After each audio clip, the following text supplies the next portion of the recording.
అందరికీ నమస్తే అండి. నా పేరు రవితేజ. నేను జినోమిక్స్ కంపెనీలో ఏపీఎంగా పనిచేస్తున్నాను. ఇప్పుడు మనము కాజీపూర్ విలేజ్లో ఉన్నాము. మన ఎదురుగా మహేష్ గారు ఉన్నారు. ఆయన మన జినోమిక్స్ పవర్ అనే పత్తి విత్తనము 5 ప్యాకెట్లు తెచ్చి 2 ఎకరాలు వేశారు. ఆయన భాషలో మనం ఈ జినోమిక్స్ పవర్ ఎట్లా ఉందని తెలుసుకుందాం. సార్ నమస్తే సార్. మీ పేరు సార్? మహేష్. ఇది మన పంట బాగానే వస్తుంది, బాగానే ఉంది, మంచిగా ఉంది సార్. మీకు వేరే కంపెనీకి ఇప్పుడు చూస్తే మీకు ఎట్లా అనిపిస్తుంది? ఈ కంపెనీ బాగా అనిపిస్తుంది సార్. ఇప్పుడు మనం చూస్తే దగ్గరికి వస్తుంది, దగ్గరికి కాపు దగ్గరికి వస్తుంది. ఇక మీరు చూసుకుంటే ఇక్కడ కాయగొని చూసుకుంటే 5 పచ్చలు ఉన్నాయి. 1 2 3 4 5 అట్లా ఇక్కడ కొని చూడండి. 1 2 3 4 5 అట్లా ఏ దానికి చూసుకున్నా ఈ ఇప్పటికి దగ్గర మనకి ఎన్ని రోజులు పంట అన్నారు ఇప్పుడు మీరు? 85 రోజులు 75 రోజులు ఉంటుంది సార్. 70 రోజులు పంట. మనకి 70 రోజుల పంటలు ఎన్ని వచ్చాయి? కాయలు దగ్గర 10-12 వచ్చాయి.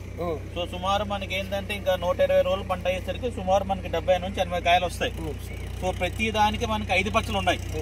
సో మన ఉన్నాయా? ఇక్కడ ఉంది, ఇక్కడ ఉంది, అక్కడ మీరు ఇక్కడ కూడా చూసుకోండి. వేరే ఒక మొక్కగా కాకుండా వేరే మొక్క చూసుకున్నా మనకి 1 2 3 4 5 అట్లా ఇక్కడ కూడా చూసుకోండి. ఇక్కడ కూడా అంతే మనకి ప్రతి దానికి చూసుకున్న 5 పచ్చలు ఉన్నాయి మనకి. 1 2 3 4 సో అట్లా మనకి ఏంటంటే 80% చూసుకుంటే మనకి 5 పచ్చలు ఉన్నాయి.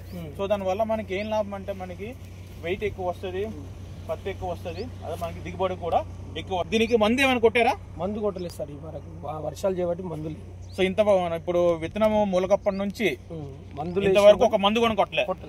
సో దీనివల్ల మనకి ఏం తెలుస్తుంది? మనకి మంచిగా బాగానే ఉంది క్రాప్ అని తెలుస్తుంది. అట్లనే మనకి మందు కొట్టకపోవడం మీకు ఏం లాభం? మందు కొడితే ఇంకా మంచిగా మందు కొట్టకుండా మీకు ఏమంత లాభం ఏంటంటే ఆదాయం ఒకటి ఏంటంటే మందు కొట్టకుండా మందులు కొట్టాల్సిన డబ్బులు అవసరం ఉండదు. అట్లానే మీకు దీనివల్ల ఏంటంటే పెస్ట్ అటాక్ కూడా తక్కువ ఉంది, వేరే దానికి కంపేర్ చేస్తే తక్కువ ఉంది. సో బాగుంటుంది, బాగుంటుంది, మంచిగానే ఉంది. సీడ్ అయితే బాగుంది. సీడ్ అయితే బాగుంది. ఓకే.